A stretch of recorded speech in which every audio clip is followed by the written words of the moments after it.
Oi, pessoal, vamos lá. História dos combustíveis e das máquinas térmicas para o sétimo ano, disciplina de ciências.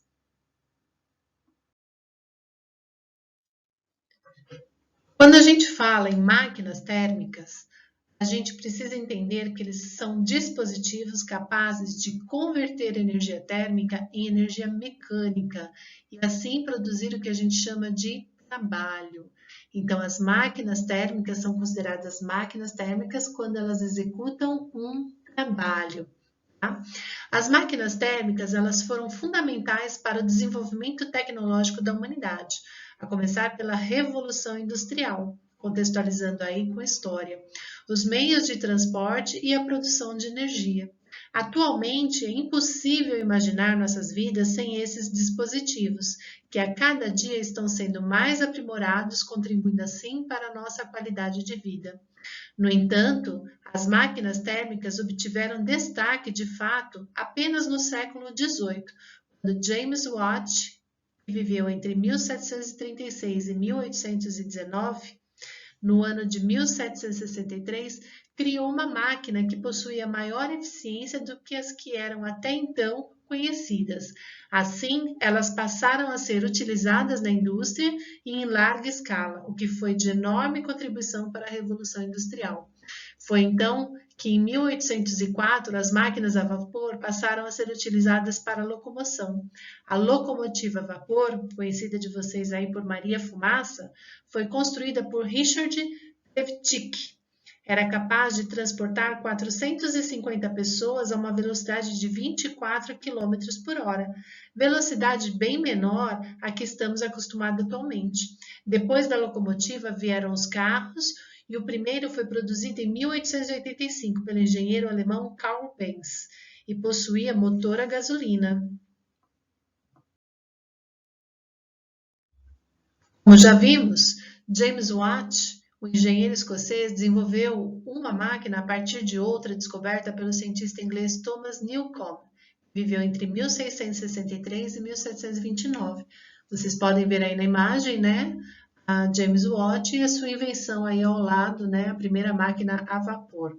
Foram desenvolvidas outras máquinas igualmente fundamentais para o nascimento da indústria moderna.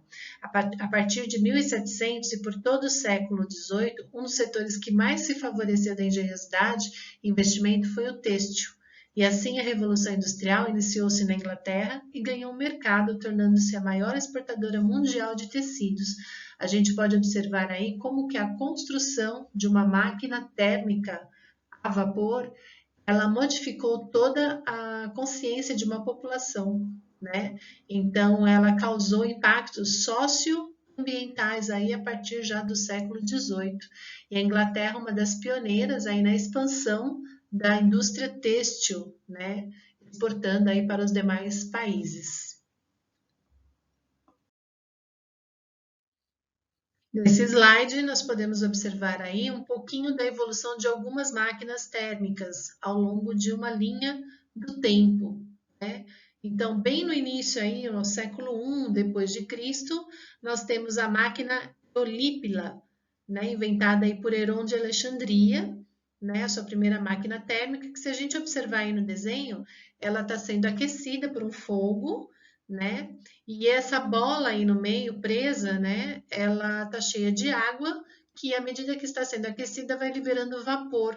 E o vapor vai fazer com que ela se movimente, ela se rotacione, né? Lembrando aí que se a gente for lembrar de densidade, né? A água mais quente, ela se torna menos densa que a água mais fria, né? E esse movimento aí simbolizando o trabalho realizado aí por essa máquina a vapor.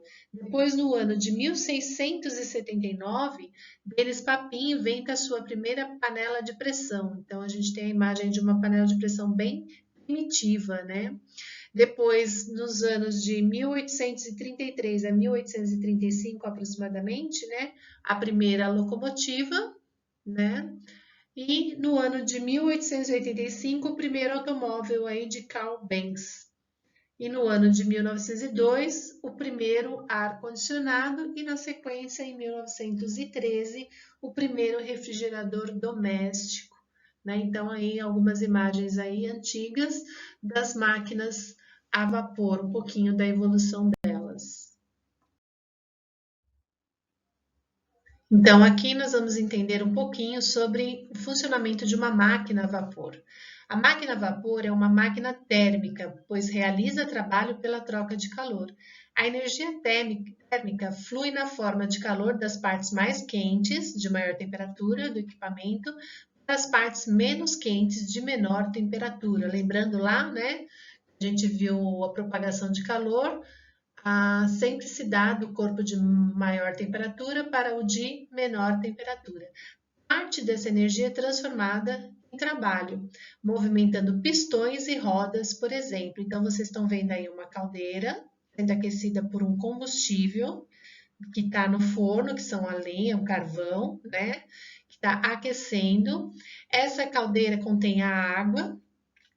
Essa água vai entrar no seu ponto de ebulição e vai passar por esse caninho aí, vai ter uma válvula de entrada. Se vocês puderem observar, deixa eu acompanhar aqui com o desenho, né? Vocês têm aqui, ó, a primeira válvula.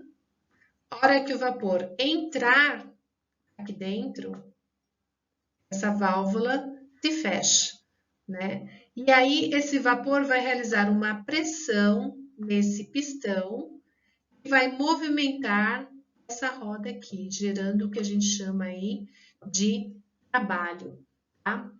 Aí o que vai acontecer? Essa válvula aqui de baixo vai se abrir e vai escapar o vapor comprimido aqui, né? Esse vapor vai seguir aqui por esse condensador, está recebendo água fria, isso água de refrigeração. Essa água aqui vai esfriar e aí vai fazer aqui com que ela retorne, né, aqui para a caldeira, para reiniciar aí todo este percurso, tá bom? Então, assim, bem resumidamente, né, o funcionamento é de uma máquina a vapor aí para vocês. Então, aqui, ó, por escrito, para vocês compreenderem melhor, na caldeira, a água é aquecida pela queima de um combustível, transformando-se em vapor que, sob pressão, entra em um cilindro passando por uma válvula que se abre com a pressão. Isso vai empurrar um pistão que movimenta a roda, produzindo trabalho, energia mecânica. Quando o pistão é empurrado, a válvula se fecha e a segunda válvula se abre para o vapor sair. A pressão dentro do cilindro cai e o pistão volta à posição inicial. As engrenagens se movimentam com o vai e vem do pistão. A água fria no condensador faz o vapor perder energia na forma de calor e se condensar, virando água líquida que é devolvida à caldeira, e assim retornando ao ciclo. Nas máquinas térmicas, nem toda a energia térmica obtida pela queima do combustível é convertida em trabalho. A queima do combustível libera uma grande quantidade de energia na forma de calor, mas só parte dessa energia é utilizada para movimentar o pistão e realizar o trabalho. Outra parte é transferida também na forma de calor para a água no condensador e não é convertida em trabalho. O trabalho realizado pela máquina para mover o pistão é a diferença entre a quantidade de energia na forma de calor fornecida pela queima de combustível e a quantidade de calor que é transferida para o condensador. Então, a gente não tem 100% aí sendo utilizado, né, para converter todo esse mecanismo em trabalho. Parte dele é perdida, né? Parte dele serve para condensar aí a água novamente para ela ser reutilizada.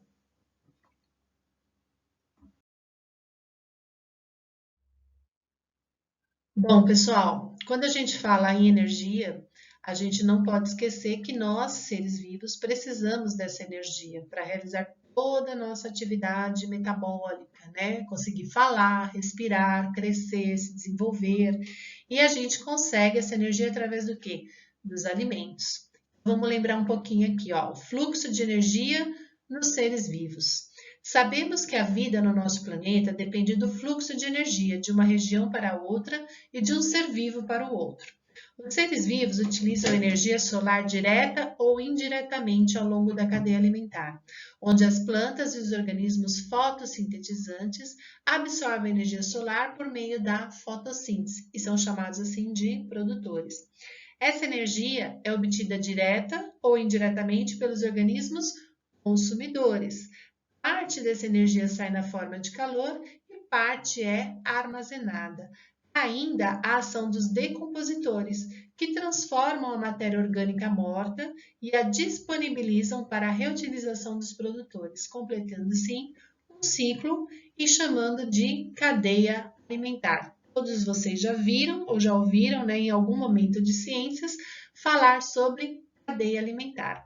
Então, aqui voltando na imagem, nós temos aí um produtor, que é a base da nossa cadeia alimentar sempre, né, recebendo luz solar.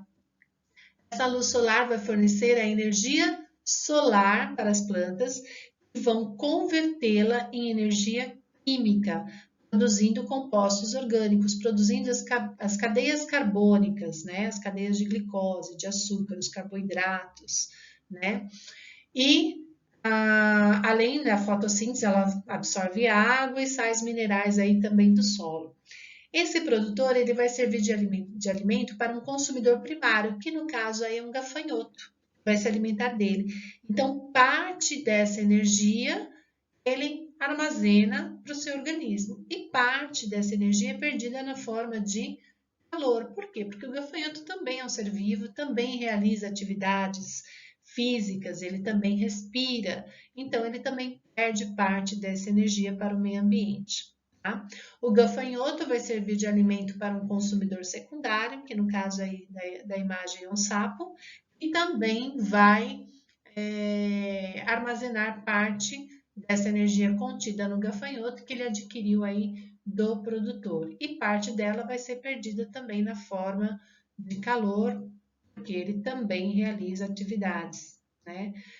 O sapinho aí foi vítima do consumidor terciário, que é uma cobra, a cobra vítima aí de um consumidor final, que no caso é o gafanhoto, e todos eles aí podem ser vítimas depois de mortos, né, dos agentes decompositores, lembrando que são as bactérias e os fungos, né? Então, o que eu quero mostrar para vocês que quanto mais distante um consumidor estiver do produtor, menor será a quantidade de energia por ele adquirida. Por quê? Porque ele está muito distante daquele que produziu essa energia, que no caso é o produtor, como o nome já diz. Tudo bem? Quanto mais próximo ele estiver do produtor, maior será a quantidade de energia. Mas em qualquer fase ocorre perda parcial dessa energia para o meio ambiente. Tudo bem, pessoal?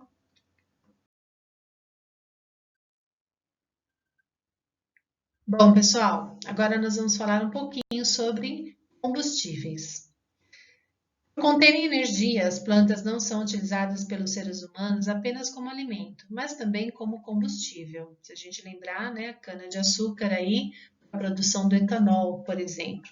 A capacidade humana de provocar a combustão de galhos e troncos produzindo calor foi usada para cozinhar alimentos e fabricar novos materiais já na pré-história. À medida que o ser humano conseguiu obter temperaturas mais elevadas utilizando fogo, foi possível conhecer e usar novos materiais como a extração do ferro e outros minérios, e o carvão mineral que passou a ser usado como combustível já há 1000 anos antes de Cristo.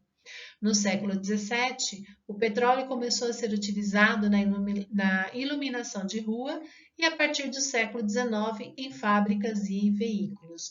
Vocês estão vendo aí na imagem a representação de cada um deles, né? E a evolução. Primeiro aí, a Idade da Pedra, né? Como a gente costuma se referir à pré-história. A Idade da Pedra Lascada, né? Onde o homem descobre as armas, descobre o fogo, né? A imagem do meio, a extração do carvão mineral e, por último, aí, a extração do petróleo.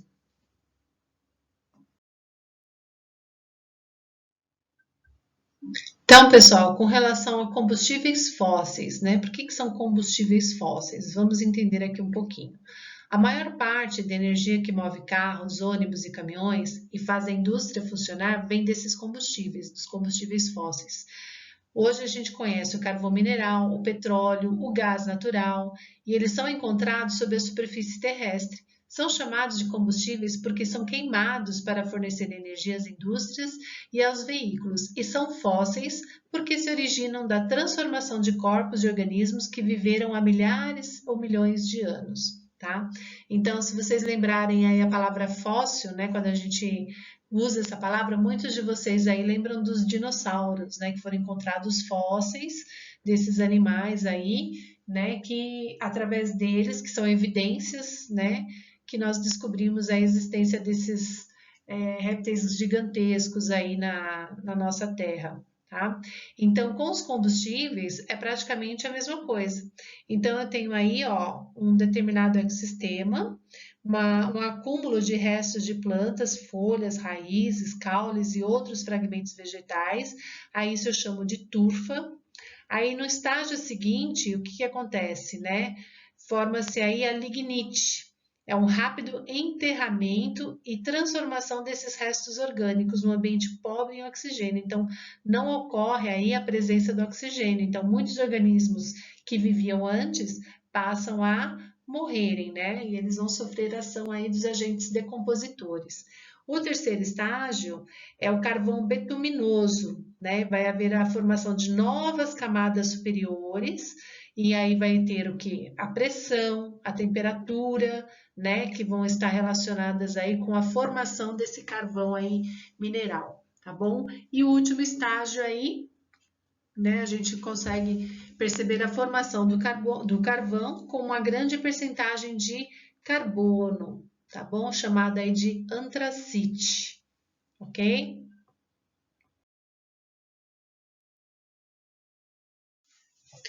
O carvão mineral foi uma importante fonte de energia para a industrialização de países como Alemanha, Inglaterra e Estados Unidos. Costuma ser usado em usinas termoelétricas que produzem energia elétrica por meio da queima desse combustível e em usinas siderúrgicas de produção de ferro e aço.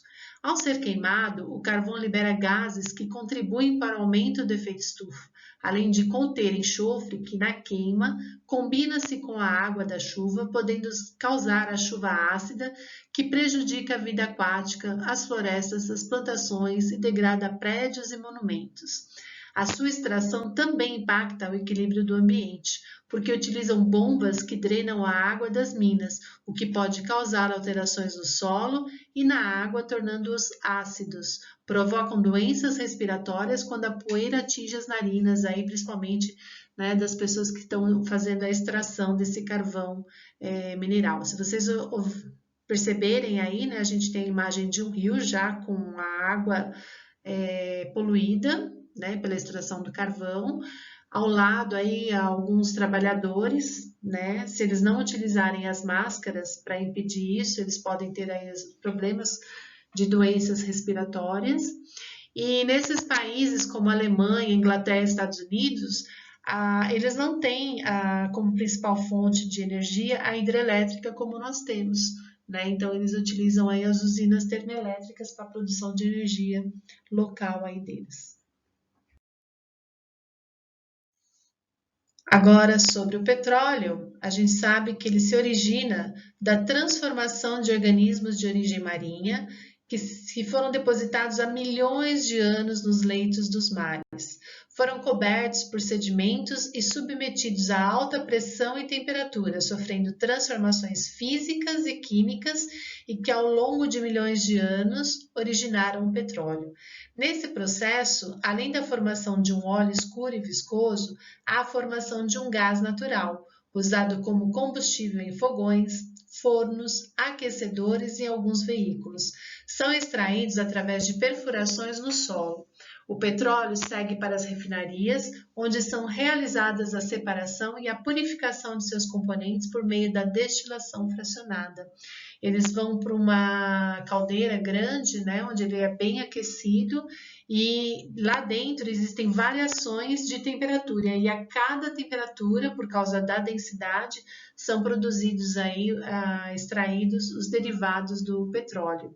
tá? Quanto mais quente, mais denso vai ser o produto, que é o caso do asfalto, né, a gasolina, e quanto menos quente, menos denso vai ser o caso dos gases, né, do querosene, produzidos aí do petróleo.